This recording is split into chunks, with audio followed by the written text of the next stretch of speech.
Picked the wrong week to quit sniffing glue.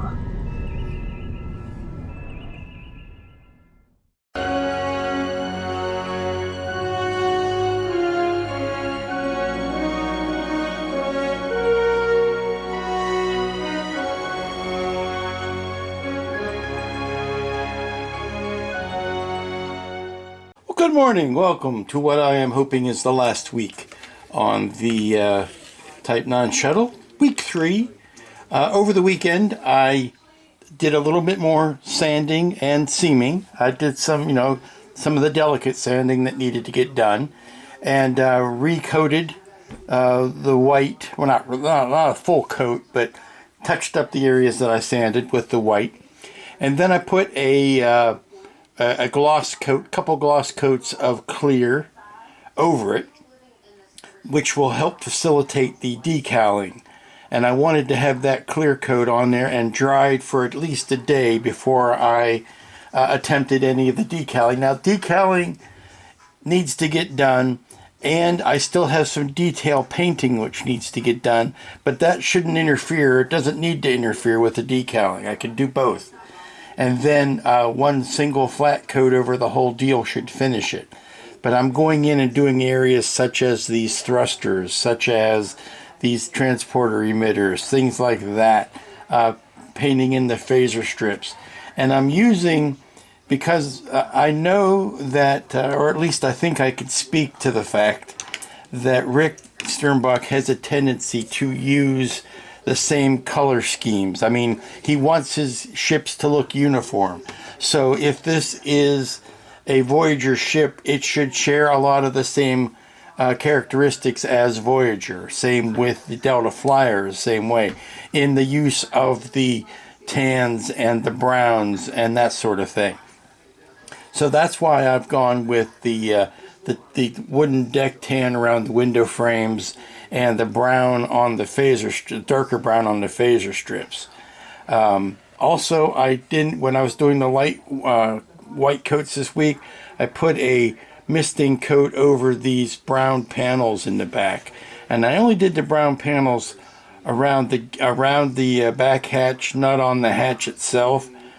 But then I misted the white over, so I knocked them back quite a bit.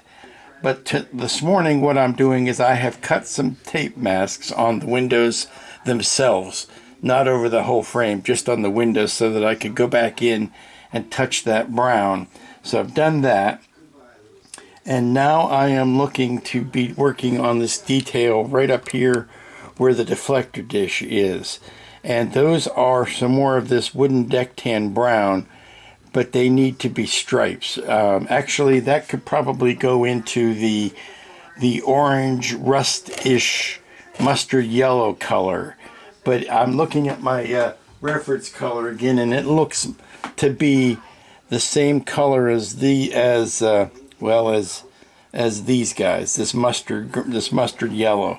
So what I'm going to do is I'm going to cut some very thin vinyl, and I'm going to try to mask that off and get those ready to be painted. This is the color that I'm shooting for. The spraying is done. The drying is continuing. Let me clean these off for a bit, and let's start pulling the surrounding tape off. Doing this very carefully. Trying to remember the order that you put them on to reverse that order. Oh, that's looking nice. Okay. Let's take these guys off. Now I gotta be careful not to sketch the white paint underneath. Ooh, I like that. Nice. That's a nice edge. It's the little things on a Monday morning that bring me joy. That's a very clean line.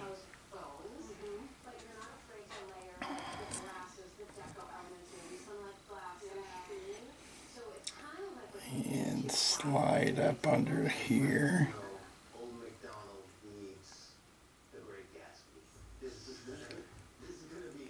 See, this is you want to make sure you've put it down with enough force and pressure that it doesn't blow out of position, but then that makes it a little trickier to get it to come off. Ooh, that's nice.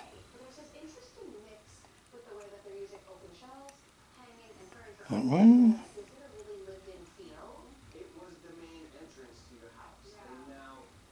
That one, and the one in the center. Yes, sir. I like that. I enjoy that tremendously. Lovely. We'll leave that just as it is. And let's take these guys off because they've served their purpose.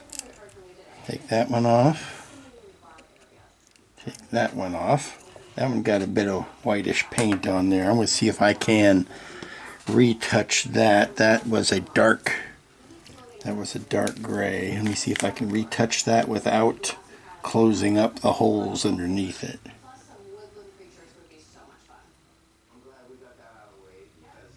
Now there is light shining, meant to shine out through there. So that's another reason to keep it clean. Let's see, I need a clean Q-tip because I just noticed a bit of paint here. And that's another nice thing about having that gloss coat underneath, is I can clean up paint off the top of that might have spilt. It's easier to clean up errant bits of paint.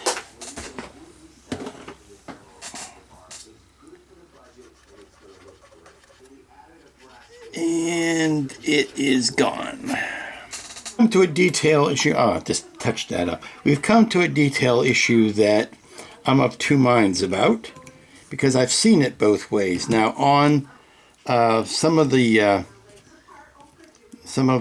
reference photos I have for the full-scale prop, or not the full-scale prop, the filming model, it shows this area here as a light gray, and some it shows it as hull color. I want to give it some contrast. I want it to stick out a little bit, but I don't want it to be in your face noticeable contrasty. So I think I'm going to go with a very light, this is the sky gray, just through here, just on that bit. And I might even end up doing a white, or the insignia white, to blend it back down if that light gray turns out to be too much. But that's what we're going to do. So it's a fairly easy area to mask off. It's just regular tape and a sharp X-Acto to mask that. So I'm going to mask these off side to side. And the reason I'm doing this now is once I get the decals down, the last thing I want to do is be caught dead putting tape over those decals, because that'll rip them up sure as the day is long. So I want to make sure that anything like this that I'm planning is done before the decals go down. Now this could very much be just the lighting in the picture, but this is my reference in the filming model that shows it very close to the same color as the rest of the hull.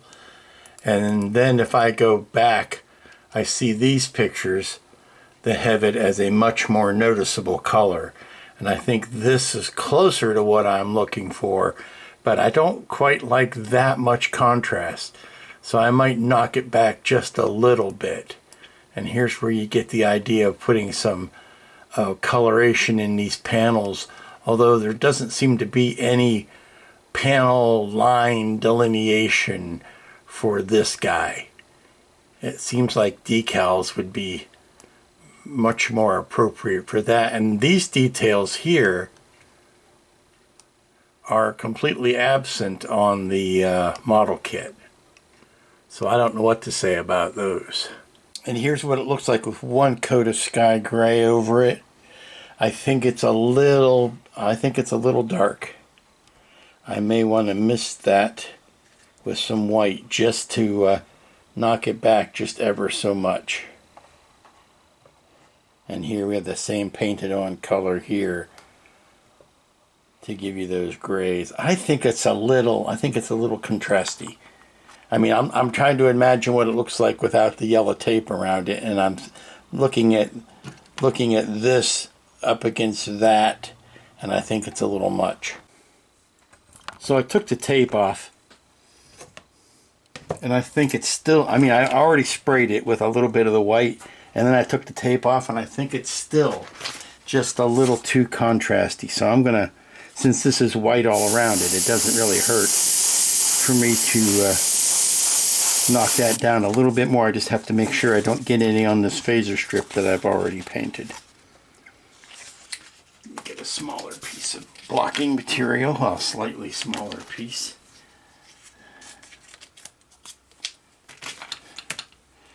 And just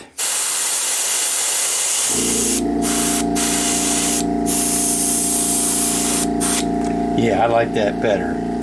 I like that better, being ghosted back just a little bit more.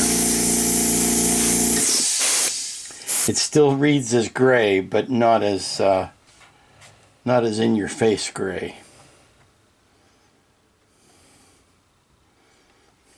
I'm going to do a little bit here where I've lost that loving feeling over the white.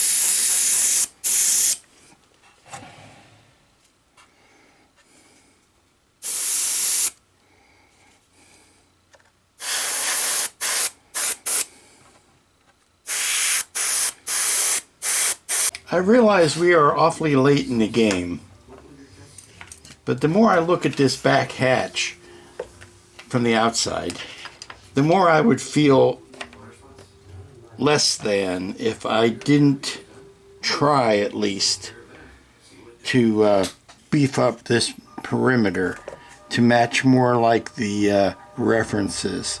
So I'm thinking if I just can use some straight stock and just frame out this door with it, as long as I can keep it fairly clean, I think we can make something work. My only issue is right in here on these straight sides and this bottom edge, there isn't a lot of room. In the design, you would still see about as much of that edge, but I would have to cover some of that with this door, with this door framing. So it would end up covering it something like that.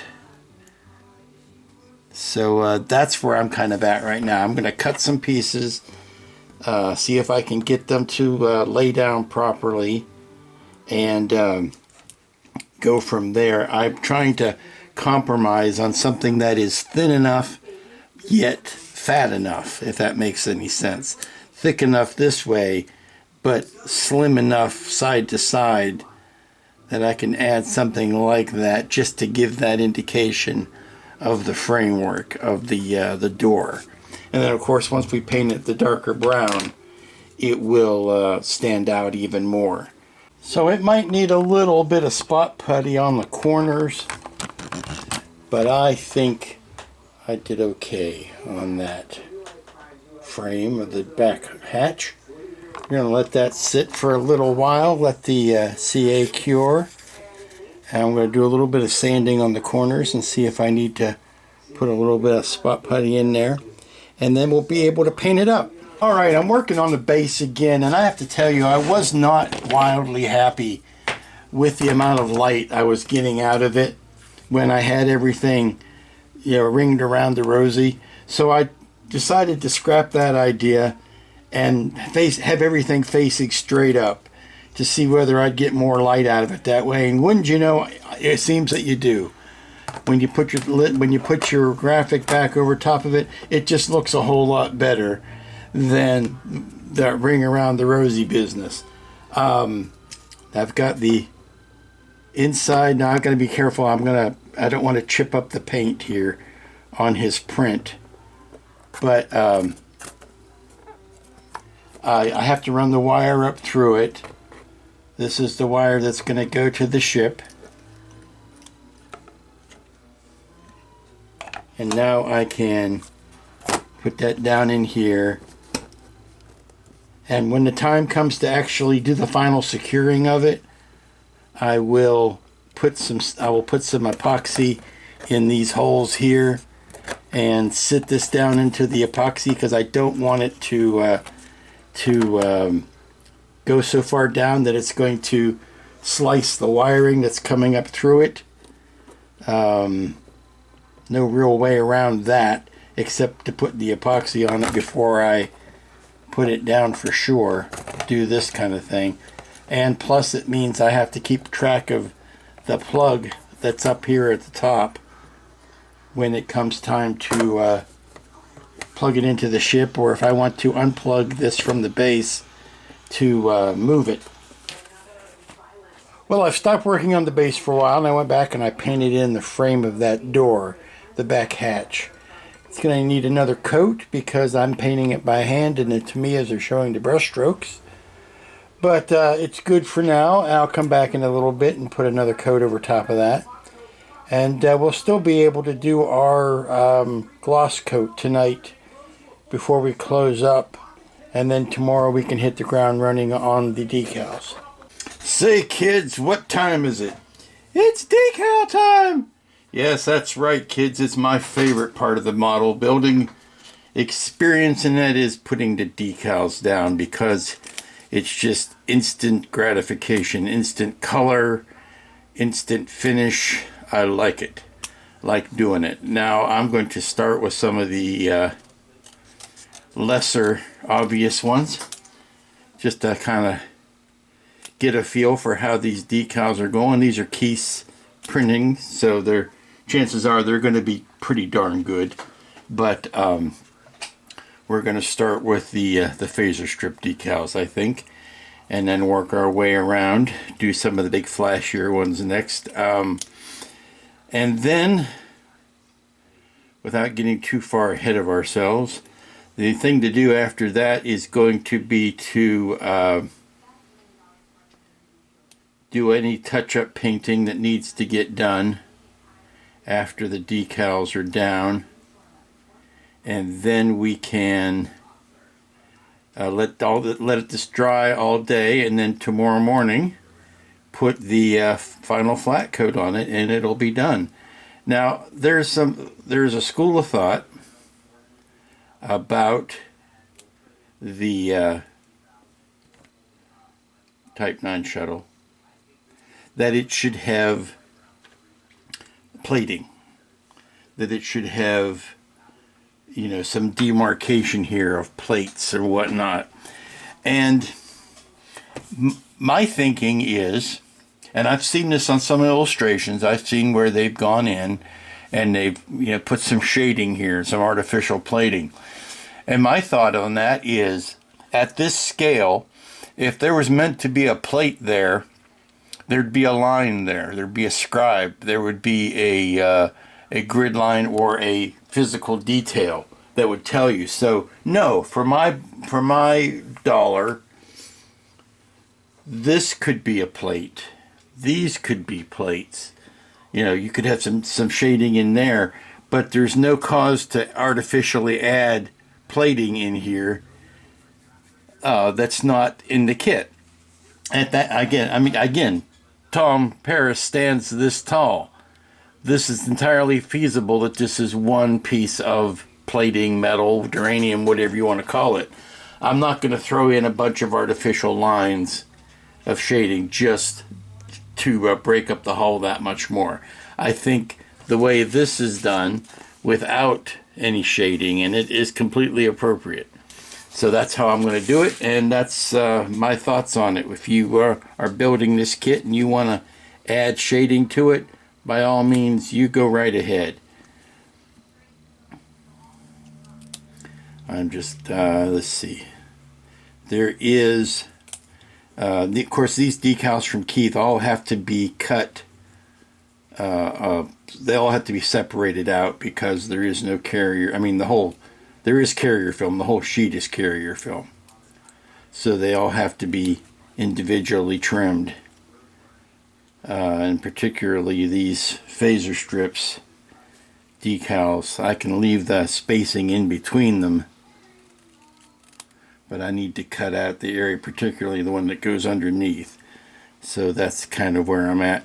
Well, I'll get on with this, and when I got something big and flashy to show, I'll bring the camera back out. Okay, the first phaser strips are in, and I hope that's probably going to be the most tight-fitting decal. Trying to fit those ones underneath that strip. Hopefully that will be the tightest that it gets. I want to do something nice and out in the open right now. Let's do these guys just to cleanse the palette a bit. Now, one thing I did notice about these decals for the top of the nacelles, and it's a pet peeve of mine. It could be my own little bit of ADD, I don't know. But it's a pet peeve of mine that they don't always mirror the deltas like I feel that they should. Here's an example. Both of these deltas are going the same way, and they both are going the same way on the top of the nacelles. Now Keith did mirror the deltas for the sides. See how the small leg of the delta is on top there, and the small leg of the delta is on top here. That's how I feel it should always be. But I've always thought that the small leg of the delta should match the side of this one should logically go that way, if that makes any sense to you. That's just my own pet peeve. That's the way it is on he's got it the way it is on the instructions. I suppose I could bring that question to the Oracle of Sternbach and see how he feels about it, but it's just always something that's appealed to me that way. Whenever I see it on a nacelle, the delta should always be with the small leg at the top of the nacelle. Again, personal preference. But I'm going to go ahead and get one of these guys down, and then we'll move our way around the ship. Here's an interesting tidbit for you. I'm getting ready to put on the front registry decal. In the instructions, it says, it's got the number, and then it says Voyager underneath. On the decal sheet, it's got the number, and then it says Cochrane underneath. So that might be something to check on there, Keith, just to make sure that your instructions are jiving with your actual decal sheet. A quick perusal of the reference pictures show that there is no name under the decals or under the registry, so I just easily solve that problem by removing it, and I will cut it off the bottom one as well. It's time for the big one to go down the long length of the side, and that'll finish up this side's worth of decaling. I've got this one on. It's nice about having this grid section on here. It makes it very easy to line up your decal. I'm looking at the chart again, and it looks like the arrowhead delta needs to be about there. The wording needs to be right underneath here, and then we just let the rest of the line follow its natural path. So yeah, cross your fingers. This is the big one. And the main stripe is down. It is down, and it went on a lot more painless, or a lot less painful, or however you want to describe it. It went on it went on a lot less painful than I was expecting it to.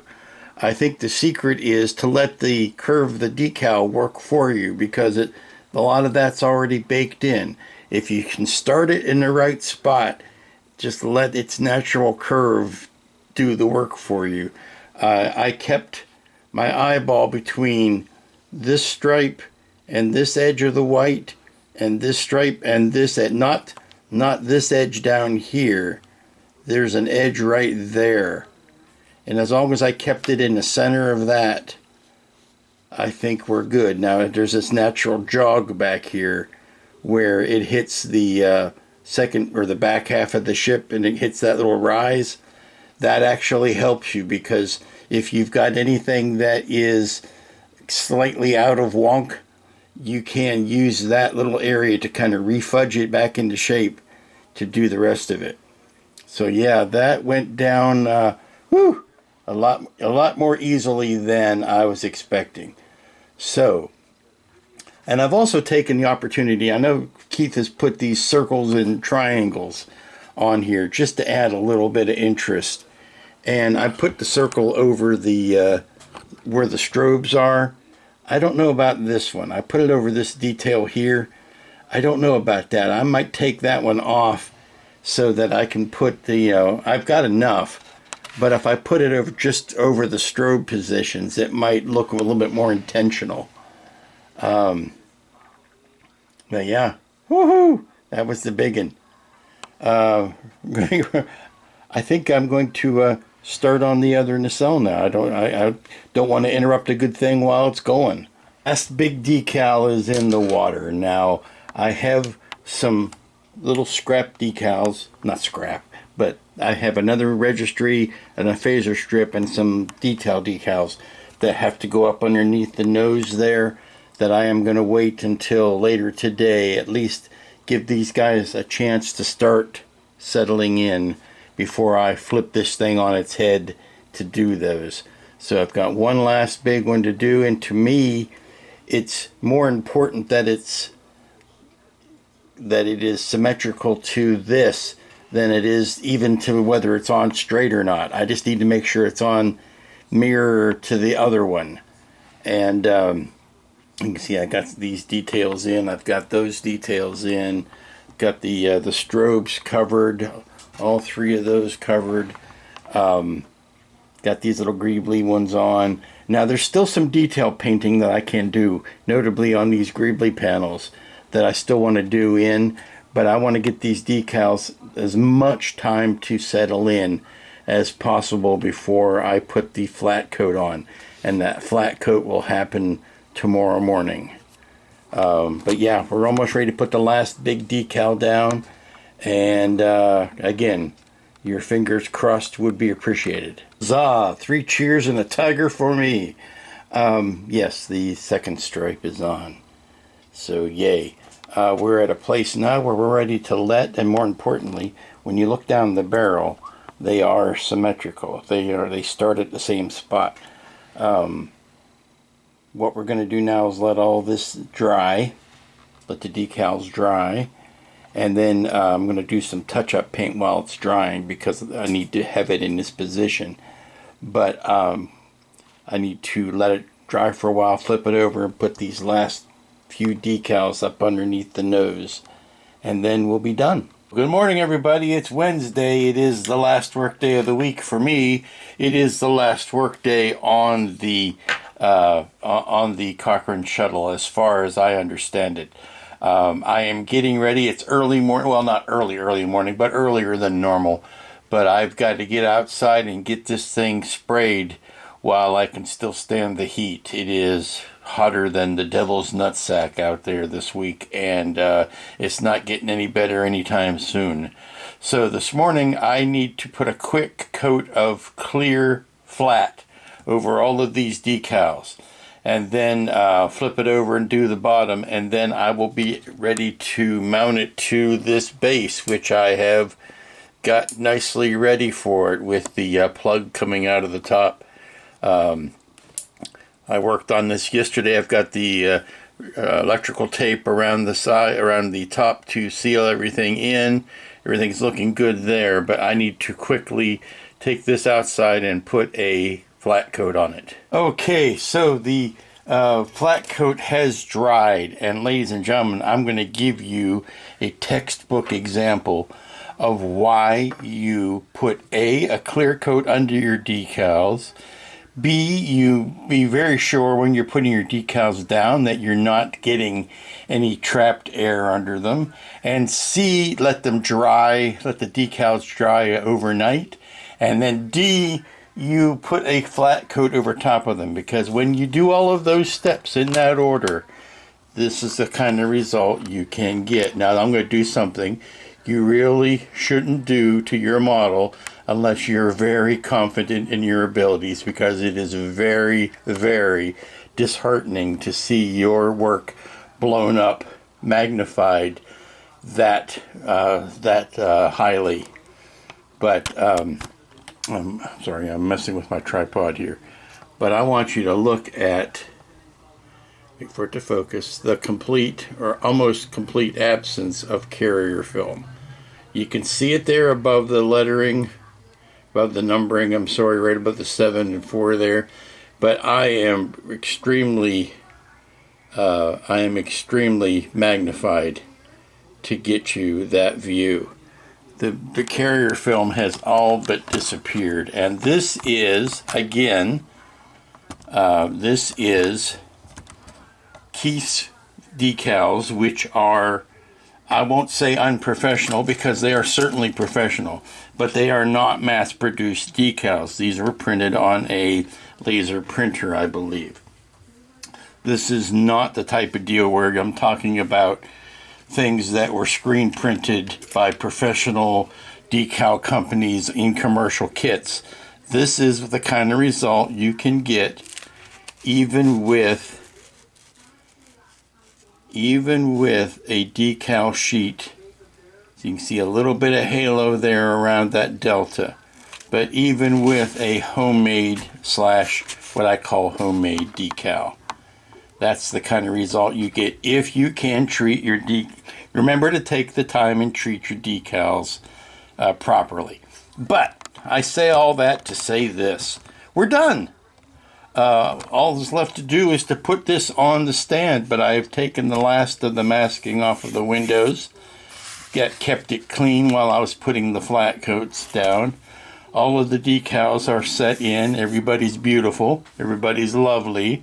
I took this morning the opportunity just to put a little bit of copper over the grills, the detail piece here on the nacelles.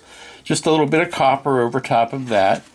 The last thing to do now is to mount this to the stand, and it will be done. I am pondering whether it needs any sort of, even the slightest bit of weathering.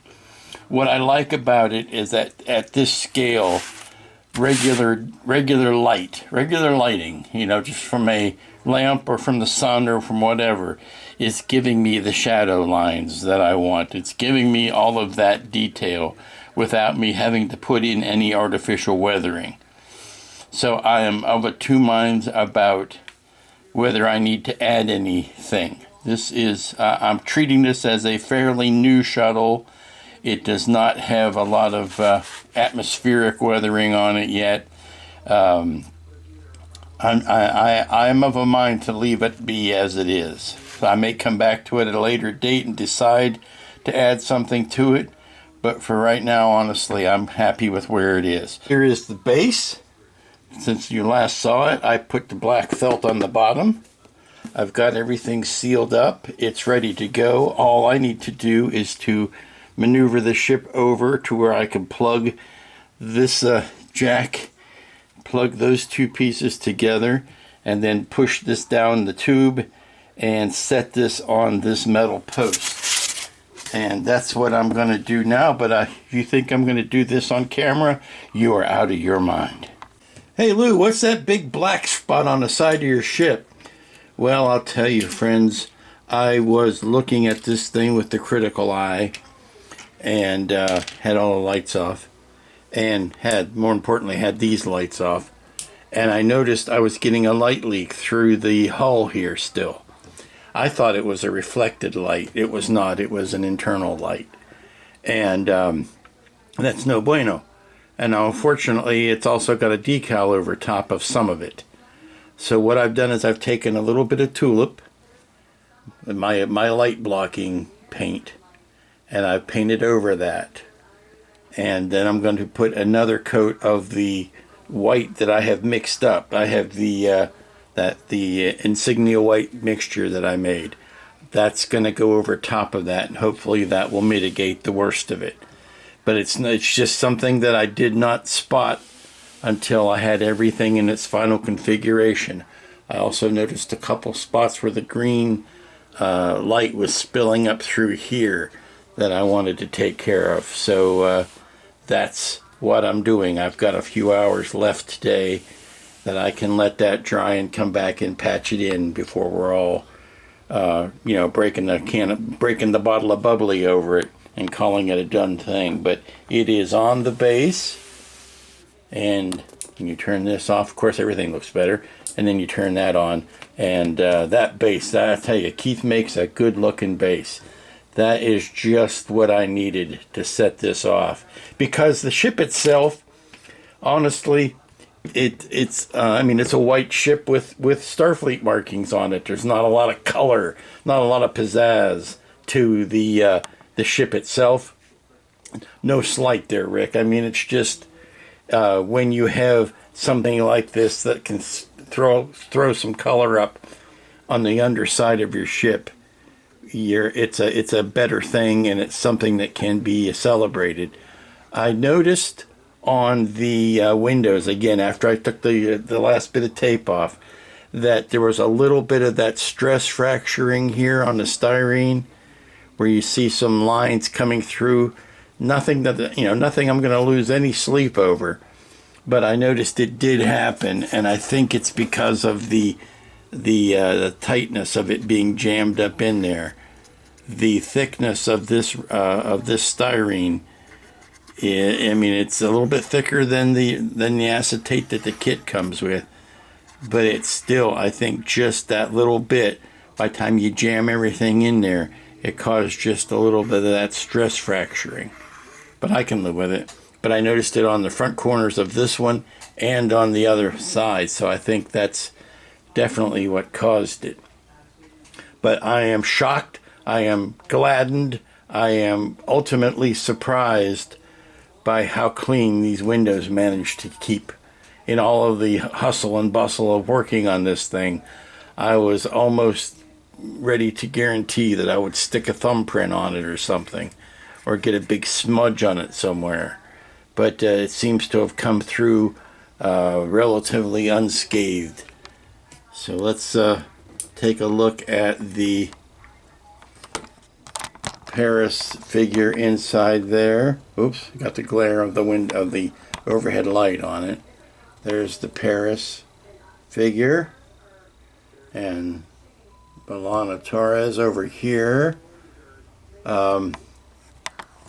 Lots of good things to say about this kit, but I have to tell you, you have got to use all of your tricks when it comes to hiding that wire.